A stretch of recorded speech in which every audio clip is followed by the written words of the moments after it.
Hꯧꯖꯤꯛ ꯅꯣꯡ ꯌꯥꯝ ꯀꯟꯅ ꯆꯨꯔꯦ ꯑꯗꯣ ꯑꯩꯒꯤ ꯐ꯭ꯔꯦꯟ ꯑꯃꯀꯣ ꯑꯦꯌꯔꯄꯣꯔꯠꯇꯒꯤ ꯍꯧꯖꯤꯛ ꯂꯧꯕ ꯆꯠꯇꯣꯏꯅꯦꯕ ꯑꯩꯁꯦ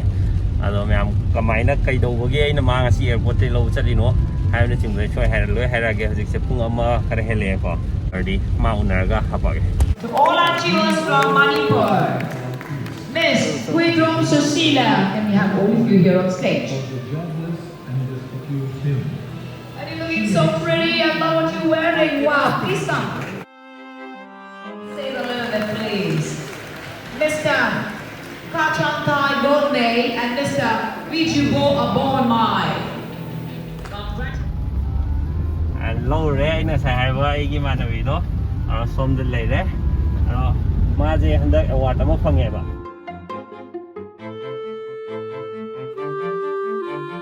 ꯑꯦꯋꯥꯔꯗꯇꯣ ꯀꯃꯥꯏꯅ ꯐꯪꯉꯤꯅꯣ ꯀꯔꯤ ꯑꯦꯋꯥꯔꯗꯅꯣ ꯍꯥꯏꯕꯅꯆꯤꯡꯕ ꯃꯌꯥꯝꯗꯣ ꯃꯁꯥꯗꯒꯤꯁꯦ ꯈꯪꯉꯁꯦꯕꯀꯣ ꯃꯌꯥꯝ ꯃꯤꯡꯗꯣ ꯃꯌꯥꯝꯗ ꯍꯥꯟꯅ ꯑꯝꯇ ꯑꯩ ꯃꯤꯡ ꯍꯨꯏꯗ꯭ꯔꯣꯡ ꯁꯨꯁꯤꯂꯥ. ꯑꯣꯀꯦ ꯑꯗꯨꯒ ꯉꯁꯥꯏꯒꯤ ꯑꯦꯋꯥꯔꯗꯁꯦ ꯀꯃꯥꯏꯅ ꯇꯧꯔꯒ ꯑꯟꯁꯪ ꯍꯤꯔꯣꯅ ꯍꯥꯏꯕ ꯅꯣꯔꯠ ꯏꯁꯀꯤ ꯑꯟꯁꯪ ꯍꯤꯔꯣꯅ ꯍꯥꯏꯁꯦ ꯁꯤꯁꯦ ꯀꯃꯥꯏꯅ ꯇꯧꯔꯒ ꯅꯪꯅ ꯑꯦꯄ꯭ꯂꯥꯏ ꯇꯧꯕ꯭ꯔꯥ ꯅꯠꯇ꯭ꯔꯒ ꯃꯣꯏꯅ ꯑꯦꯄ꯭ꯔꯣꯆ ꯇꯧꯔꯒ ꯀꯃꯥꯏꯅ ꯇꯧꯔꯒ ꯐꯪꯉꯤꯅꯣ ꯁꯤꯁꯦ? ꯑꯩꯅ ꯑꯦꯄ꯭ꯂꯥꯏ ꯇꯧꯔꯨꯕ ꯅꯠꯇꯦ ꯃꯣꯏꯅ ꯑꯣꯏꯅ ꯑꯩꯒꯤ ꯁ꯭ꯋꯤꯁ ꯗꯤꯖꯥꯏꯟꯒꯤ ꯏꯟꯁꯇꯥꯒꯤ ꯄꯦꯖ ꯑꯗꯩꯗꯤ ꯑꯩꯒꯤ ꯀꯀꯥ ꯆꯤꯡꯂꯦꯟꯅ ꯂꯩꯌꯦ ꯃꯉꯣꯟꯗ ꯀꯟꯇꯦꯛ ꯇꯧꯔꯛꯄ ꯍꯥꯏꯗꯤ ꯃꯥꯁꯦ ꯅꯣꯔꯠ ꯏꯁꯀꯤ ꯑꯟꯁꯪ ꯍꯤꯔꯣꯁꯀꯤ ꯃꯅꯤꯄꯨꯔꯒꯤ ꯑꯦꯟꯇꯔꯄ꯭ꯔꯦꯅꯔꯒꯤ ꯑꯣꯏꯅ ꯈꯜꯂꯦ ꯀꯟꯇꯦꯛ ꯑꯝꯇ ꯇꯧꯕꯤꯌꯣꯅ ꯇꯧꯔꯒ ꯑꯗꯨꯃꯥꯏꯅ ꯇꯧꯔꯒ ꯀꯟꯇꯦꯛ ꯇꯧꯔꯛꯄꯅꯤ. ꯑꯗꯨꯗꯤ ꯍꯥꯟꯅꯒꯨꯝꯕ ꯁꯨꯃꯥꯏꯅ ꯀꯩ ꯃꯣꯏꯅ ꯅꯪꯗꯤ ꯁꯛ ꯈꯪꯉꯝꯃꯤꯁꯦ ꯑꯩꯒꯤ ꯏꯟꯇꯔꯚꯤꯌꯨ ꯀꯔꯤ ꯀꯔꯥꯁꯦ ꯀꯩꯅꯣꯗ ANIꯒꯤꯗ ꯏꯟꯇꯔꯚꯤꯌꯨ ꯀꯩꯀꯥ ꯈꯔ ꯌꯥꯎꯈꯤꯕꯀꯣ ꯀꯩꯅꯣ ꯇꯧꯕ ꯅꯦꯁꯅꯦꯜꯒꯤ ꯑꯣꯏꯕꯅꯤꯅ ꯑꯗꯨꯃꯥꯏꯅ ꯌꯦꯡꯉ ꯈꯜꯂꯛꯄ ꯃꯥꯜꯂꯦ. ꯑꯗꯣ ꯆꯠꯂꯨꯏꯁꯦ ꯃꯨꯝꯕꯥꯏꯗꯀꯣ ꯑꯗ ꯀꯃꯥꯏꯅ ꯃꯐꯝꯗꯨꯒꯤ ꯑꯩꯗꯤ ꯎꯍꯧꯗꯕꯅꯤꯅꯀꯣ ꯀꯃꯥꯏꯅ ꯇꯧꯏ? ꯃꯨꯝꯕꯥꯏꯁꯦ ꯌꯥꯝ ꯅꯨꯡꯉꯥꯏꯌꯦ ꯑꯦꯛꯁꯄꯦꯛ ꯇꯧꯔꯨꯗꯦ ꯍꯥꯏꯗꯤ ꯃꯤꯁꯤꯡꯁꯦ ꯃꯣꯏ ꯃꯊꯧꯗ ꯂꯣꯏꯅꯃꯛ ꯃꯥꯏꯟ ꯇꯧꯔꯒ ꯍꯟꯅꯁꯨ ꯌꯦꯡꯉꯛꯇꯦꯕꯀꯣ ꯑꯗꯩꯗꯤ ꯑꯦꯚ꯭ꯔꯤꯊꯤꯡ ꯁꯤꯁꯇꯦꯃꯦꯇꯤꯛ ꯑꯣꯏ ꯑꯗꯨꯒ ꯌꯥꯝ ꯅꯨꯡꯉꯥꯏ ꯂꯩꯕ ꯌꯥꯝ ꯅꯨꯡꯉꯥꯏ ꯇꯧꯕꯇꯕꯨ ꯀꯣꯁꯂꯤ ꯈꯤꯇꯪꯗꯤ ꯑꯣꯏ ꯑꯗꯣ ꯄꯩꯁꯥ ꯄꯥꯏꯔꯗꯤ ꯌꯥꯝ ꯅꯨꯡꯉꯥꯏ ꯂꯩꯕ. ꯑꯗ ꯉꯁꯥꯏꯒꯤ ꯑꯦꯋꯥꯔꯗ ꯐꯪꯁꯟꯗꯨꯗꯤ ꯀꯃꯥꯏꯅ ꯇꯧꯔꯒꯦ ꯀꯩ ꯑꯗꯨ ꯐꯪꯁꯟꯗꯨꯗ ꯀꯃꯥꯏꯅ ꯇꯧꯕ ꯑꯦꯋꯥꯔꯗ ꯐꯪꯁꯟꯁꯦ ꯑꯗꯨꯒꯤ ꯑꯦꯛꯁꯄꯤꯔꯤꯌꯦꯟꯁꯇꯨꯒꯤ ꯃꯇꯥꯡꯗ ꯑꯦꯋꯥꯔꯗ ꯐꯪꯁꯟꯁꯦ ꯀꯩꯅꯣꯒꯤ ꯍꯧꯔꯛꯄꯗ ꯇꯤꯀꯦꯠꯇꯩ ꯍꯥꯟꯅ ꯍꯧꯔꯒꯦꯀꯣ. ꯇꯤꯀꯦꯠꯁꯦ ꯑꯁꯦꯡꯕꯒꯤꯗꯤ ꯑꯇꯣꯞꯄ ꯁ꯭ꯇꯦꯠꯀꯤꯗꯤ ꯀꯩꯅꯣꯅ ꯒꯚꯔꯟꯃꯦꯟꯠꯅ ꯂꯣꯏ ꯁ꯭ꯄꯣꯟꯁꯔ ꯇꯧꯋꯦꯕ ꯑꯗꯨꯒ ꯑꯩꯈꯣꯏꯒꯤꯁꯨ ꯑꯄ꯭ꯔꯣꯆꯇꯤ ꯇꯧꯋꯦ ꯍꯥꯏ ꯑꯗꯨ ꯊꯕꯛ ꯆꯤꯟꯕꯅꯤ ꯈꯪꯗꯦ ꯑꯃꯅꯤ ꯈꯪꯗꯦ ꯈꯤꯇꯪ ꯔꯦꯁꯄꯣꯟꯁꯇꯣ ꯄꯤꯔꯛꯇ꯭ರೆ ꯑꯗꯨꯗꯨꯒꯤꯅ ꯇꯧꯔꯒ ꯑꯩꯈꯣꯏ ꯏꯁꯥꯅ ꯄꯨꯊꯣꯛꯆꯔꯦꯕ ꯑꯗꯩ ꯂꯩꯕ ꯆꯥꯕ ꯍꯣꯇꯦꯜ ꯀꯔꯤ ꯀꯔꯥ ꯃꯣꯏꯅ ꯂꯣꯏ ꯇꯧꯕꯤꯔꯦ. ꯑꯗꯨꯅ ꯑꯦꯋꯥꯔꯗꯇꯨꯗꯒꯤ ꯑꯩꯈꯣꯏ ꯄꯨꯂꯞ ꯍꯣꯇꯦꯜꯗ ꯑꯩꯈꯣꯏ ꯅꯣꯔꯠ ꯏꯁꯀꯤ ꯀꯥꯡꯕꯨ ꯃꯌꯥꯝ ꯑꯃ ꯑꯗꯩ ꯗ꯭ꯔꯦꯁꯁꯨ ꯇ꯭ꯔꯦꯗꯤꯁꯅꯦꯜ ꯉꯥꯛꯇ ꯇꯧꯔꯒ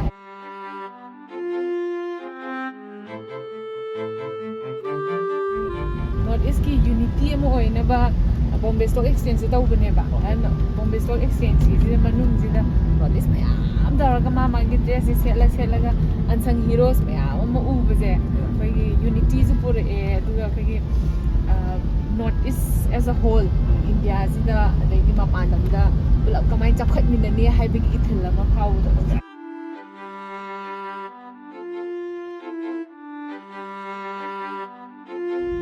ꯌꯥꯝ ꯅꯨꯡꯉꯥꯏꯕ ꯑꯦꯛꯁꯄꯤꯔꯤꯌꯦꯟꯁ ꯑꯃꯅꯦꯕ ꯁꯨꯃꯥꯏꯅ ꯃꯨꯝꯕꯥꯏꯗꯀꯣ ꯑꯩꯈꯣꯏꯒꯤ ꯅꯣꯔꯠ ꯏꯁꯁꯤꯗ ꯃꯅꯤꯄꯨꯔꯁꯦ ꯔꯤꯄ꯭ꯔꯖꯦꯟ ꯇꯧꯔꯒ ꯆꯠꯄꯤꯔꯨꯔꯦ ꯑꯗꯨꯒ ꯑꯦꯋꯥꯔꯗ ꯑꯃꯁꯨ ꯐꯪꯉꯦ. ꯁꯤꯕꯨꯛꯀꯤ ꯖꯔꯅꯤꯁꯤꯗ ꯑꯋꯥꯕ ꯀꯩꯀꯩ ꯊꯦꯡꯅꯔꯛꯄ ꯑꯗꯨ ꯈꯤꯇꯪ ꯁꯤꯌꯔ ꯇꯧꯕꯤꯔꯣꯅꯦ. ꯑꯋꯥꯕꯗꯤ ꯃꯌꯥꯝ ꯊꯦꯡꯅꯔꯛꯑꯦ ꯍꯥꯏꯗꯤ ꯀꯩꯅꯣꯒꯤ ꯑꯩꯒꯤ ꯄꯦꯁꯟꯅ ꯑꯃ ꯐꯦꯃꯤꯂꯤꯅ ꯄꯥꯝꯕꯅ ꯑꯃ ꯑꯗꯨꯅ ꯂꯩꯔꯦ. ꯑꯗꯩꯗꯤ ꯅꯨꯄꯤ ꯑꯣꯏꯕꯒꯤ ꯍꯥꯏꯗꯤ ꯑꯩꯅ ꯇꯧꯅꯤꯡꯉꯤꯕ ꯂꯝ ꯆꯠꯂꯒ ꯔꯤꯁꯔꯁ ꯇꯧꯕꯅꯤ ꯈꯪꯗꯦ ꯄꯣꯠ ꯆꯩ ꯂꯩꯔꯨꯕꯅꯤ ꯈꯪꯗꯦ ꯔꯣ ꯃꯦꯇꯔꯤꯌꯦꯜ ꯀꯂꯦꯛ ꯇꯧꯕꯅꯤ ꯈꯪꯗꯦ ꯍꯥꯏꯗꯤ ꯃꯅꯤꯄꯨꯔꯁꯤꯗ ꯑꯦꯕꯥꯏꯂꯦꯕꯜ ꯂꯣꯏ ꯑꯣꯏꯔꯒ ꯂꯩꯇꯕꯅꯤꯅ ꯑꯩꯅ ꯀꯣꯏꯆꯠ ꯆꯠꯂꯒ ꯊꯤꯕꯗꯨꯁꯨ ꯅꯨꯄꯤ ꯑꯣꯏꯕꯅꯤꯅ ꯍꯦꯛ ꯈꯨꯗꯣꯡ ꯆꯥꯗꯕ ꯑꯣꯏꯕ ꯌꯥꯝ ꯋꯥꯅ ꯆꯦꯜꯂꯦ. ꯑꯗꯩꯗꯤ ꯏꯃꯣꯖꯤꯁꯦ ꯁꯥꯔꯀꯥꯟꯗ ꯌꯣꯟꯕꯁꯤꯅ ꯀꯃꯥꯏꯅ ꯌꯣꯟꯅꯤ ꯍꯥꯏꯕꯒꯤ ꯁ꯭ꯇ꯭ꯔꯒꯜ ꯑꯃ ꯍꯥꯏꯗꯤ ꯑꯩꯒꯤ ꯄꯣꯠꯁꯦ ꯍꯦꯛꯇ ꯃꯤꯅ ꯁꯤꯅꯦꯅ ꯍꯥꯏꯔꯒ ꯈꯪꯉꯒ ꯌꯥꯝ ꯄꯥꯝꯅꯤ ꯄꯥꯝꯃꯣꯏ ꯈꯪꯗꯦ ꯑꯩꯅ ꯍꯥꯏꯗꯤ ꯀꯩꯅꯣ ꯇꯧꯔꯨꯕꯒꯤ ꯑꯩꯅ ꯄꯥꯝꯖꯔꯨꯕꯒꯤ ꯇꯧꯖꯕꯅꯤ나 ꯑꯗꯨꯗꯨꯅ ꯑꯍꯥꯟꯕꯒꯤ ꯄ꯭ꯂꯦꯠꯐꯣꯝꯁꯦ ꯁꯉꯥꯏ ꯐꯦꯁꯇꯤꯚꯦꯜꯁꯦ ꯀꯃꯥꯏꯅ ꯌꯥꯎꯗꯣꯏꯅꯣ ꯀꯔꯤꯅꯣꯁꯨ ꯈꯪꯗꯦ. ꯁꯉꯥꯏ ꯐꯦꯁꯇꯤꯚꯦꯜꯁꯦ ꯇꯧꯔꯅꯦꯅ ꯇꯥꯕ ꯑꯗꯨ ꯇꯥꯕꯁꯤꯗ ꯀꯣꯏꯆꯤ ꯊꯤꯅꯔꯒ ꯑꯩꯈꯣꯏꯒꯤ ꯁ꯭ꯇꯣꯜꯒꯤ ꯀꯔꯤ ꯀꯔꯥꯒꯤ ꯇꯧꯔꯒ ꯃꯅꯨꯡꯁꯤꯗ ꯆꯪꯉꯒ ꯁꯉꯥꯏ ꯐꯦꯁꯇꯤꯚꯦꯜꯁꯦ ꯌꯥꯎꯔꯦ ꯑꯗꯨ ꯌꯥꯎꯔ ꯃꯇꯨꯡꯁꯤꯗ ꯑꯩꯈꯣꯏꯁꯦ ꯁꯨꯁ ꯗꯤꯖꯥꯏꯟꯒꯤꯅ ꯇꯧꯔꯒ ꯈꯔ ꯑꯗꯨꯝ ꯍꯩꯕꯣꯏ ꯍꯩꯇꯕꯣꯏ ꯈꯔ ꯑꯍꯥꯟꯕꯒꯤꯀꯣ ꯁ꯭ꯇꯣꯜ ꯈꯔ ꯁꯥꯔꯒ ꯑꯗꯩ ꯄꯨꯂꯞ ꯕꯜꯛꯇ ꯇꯧꯔꯒ ꯆꯤꯡꯗꯣꯡ ꯊꯤꯜꯂ ꯊꯝꯃꯦ ꯑꯗꯩ ꯑꯍꯥꯟꯕ ꯗꯦ ꯋꯥꯟꯗꯗꯤ ꯃꯤꯁꯨ ꯄꯥꯛ ꯂꯥꯛꯇꯦꯗꯅ ꯑꯗꯩ ꯑꯗꯨꯁꯨ ꯍꯥꯏꯗꯤ ꯏꯃꯣꯖꯤꯁꯦ ꯎꯕꯗ ꯑꯩꯅ ꯀꯩꯅꯣꯒꯤ ꯑꯩ ꯅꯨꯄꯤ ꯑꯣꯏꯕꯅꯤꯅꯀꯣ ꯏꯃꯣꯖꯤꯁꯤꯁꯨ ꯀꯩꯅꯣ ꯑꯦꯛꯁꯄ꯭ꯔꯦꯁꯟꯁꯤꯡꯁꯦ ꯅꯨꯄꯤꯒꯤ ꯍꯥꯞꯅꯤꯡꯉꯤꯗꯥꯅ ꯍꯥꯏꯔꯒ ꯑꯩꯅ ꯅꯨꯄꯤꯁꯦ ꯀꯃꯥꯏꯅ ꯏꯃꯣꯖꯤ ꯄꯨꯊꯣꯛꯀꯗꯒꯦꯅ ꯑꯩꯅ ꯈꯜꯂ ꯈꯣꯠꯂꯒ ꯑꯩꯈꯣꯏ ꯅꯨꯄꯤ ꯄꯥꯎꯠ ꯑꯗꯩꯗꯤ ꯃꯤꯠꯂꯥꯎꯕꯤ ꯀꯥꯏꯅ ꯃꯃꯤꯠꯀ ꯒ꯭ꯂꯤꯇꯔꯒ ꯍꯥꯞꯄꯒ ꯁꯝꯐꯥꯕꯤꯒ ꯇꯧꯔꯒ ꯇꯧꯁꯦ ꯅꯨꯄꯤ ꯃꯆꯥꯁꯤꯡꯁꯦ ꯑꯗꯨꯕꯁꯦ ꯉꯥꯎꯈ꯭ꯔꯦ ꯆꯦꯟꯁꯤꯜꯂ ꯐꯣꯇꯣꯁꯦ ꯀꯥꯞꯈ꯭ꯔꯦꯕ ꯈꯪꯕ꯭ꯔꯥ ꯑꯗꯒꯤꯗꯤ ꯈꯔ ꯍꯥꯏꯗꯤ ꯑꯣ ꯍꯥꯏꯔꯒ ꯑꯩꯁꯦ ꯈꯤꯇꯪ ꯍꯥꯏꯗꯤ ꯆꯍꯤ 2ꯒꯤ ꯁ꯭ꯇ꯭ꯔꯒꯜꯗꯣ ꯈꯤꯇꯪ ꯑꯃꯨꯛ ꯅꯨꯡꯉꯥꯏꯕ ꯑꯃꯨꯛ ꯐꯥꯎꯔꯛꯑꯦ ꯑꯗꯩ ꯑꯍꯥꯟꯕꯗ ꯍꯥꯏꯗꯤ खरा सेल से खरा अमुक तौरे सेकेंड डे दा खरा है दी third fourth fifth last day बहु द सेल से हेंगलगा खोई इमा जु यावे ना कनोगी लास्ट सेकेंड डे दगे होरगा को द माजे मयाम जे दी इमोजी से पिरो हाइबा योनिंगाई दी लेतरा माजे खुमजरा admine तौरगा है दी सूस डिजाइन से इमोजी स्माइना पुथोई खोले ना हाइबगी क्या platform ama kita ugi base sangai festival na ahan mo music sangai festival keno tong do lockdown corona ka legi si business ta ngai gi sangai festival lagi huge amount normal la e na have ni ko ada setback laibra natraga hoji kamaina covid ki matung dei di setback yam lai kai gino the means je essential commodities laibi ki habit am lai greba adu duna ai gi sidi haidi birthday oigera moigera kitang luxury rom da khara chatle give items ko ba mine oi banina adu duna hojik se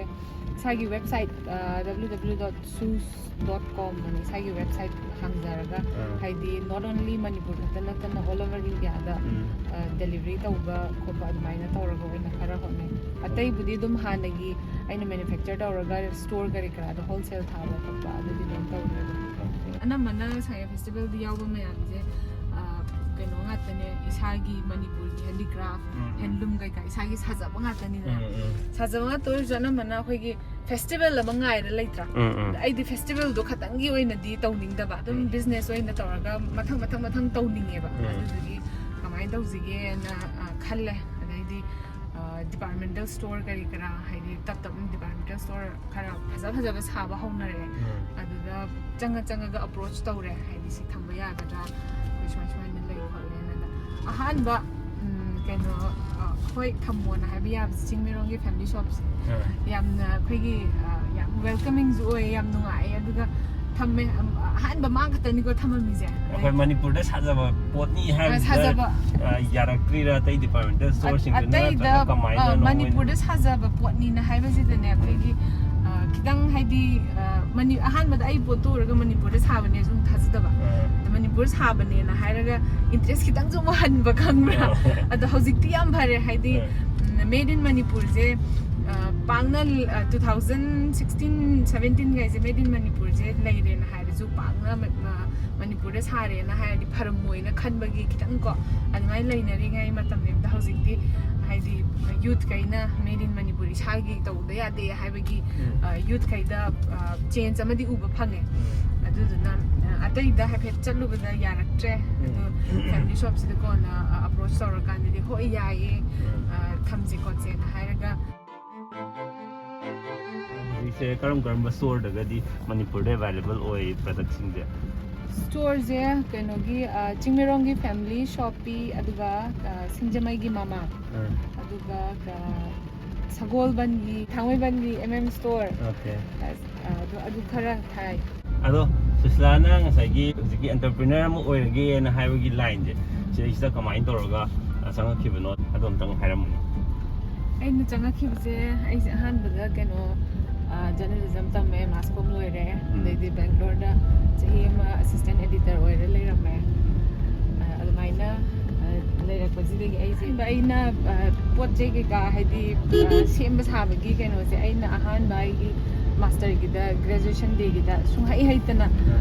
machine ma am leire aduga graduation gi sari blouse de ke gi ai loi chana tujare wa kangra design tawraga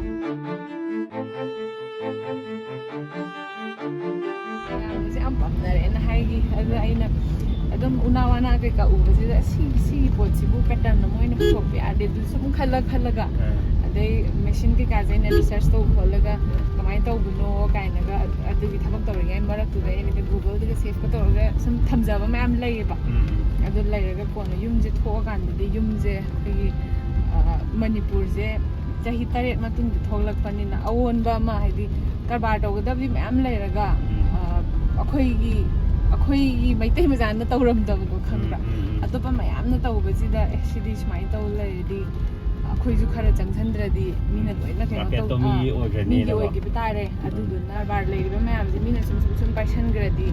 ꯀꯃꯥꯏꯅ ꯃꯅꯤꯄꯨꯔ ꯑꯩꯈꯣꯏꯒꯤ ꯄꯣꯠ ꯅꯠꯇ꯭ꯔꯒꯅ ꯑꯩꯈꯣꯏꯒꯤ ꯃꯦड ꯏꯟ ꯃꯅꯤꯄꯨꯔ ꯄꯣꯠꯁꯦ ꯀꯃꯥꯏꯅ ꯆꯥꯎꯈꯠꯂꯛꯀꯅꯤ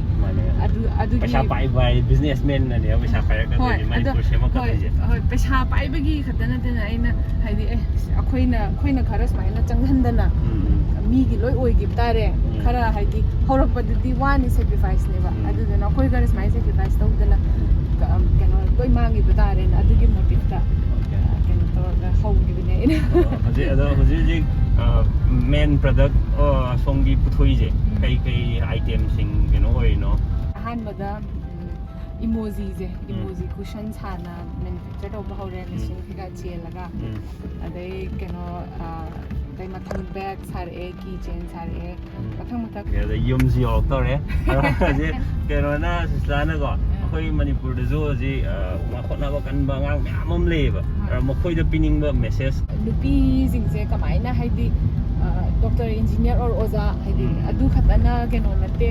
मागी अपाम्बा माना fulfill tawninguba dream je fulfill tawba ngamni haibagi keno da pandam amada fulfill tawgadamne haibagi strong mentality amada chalhaningbagi aina tawgibane ba aduduna adugi potse hena haide hojikse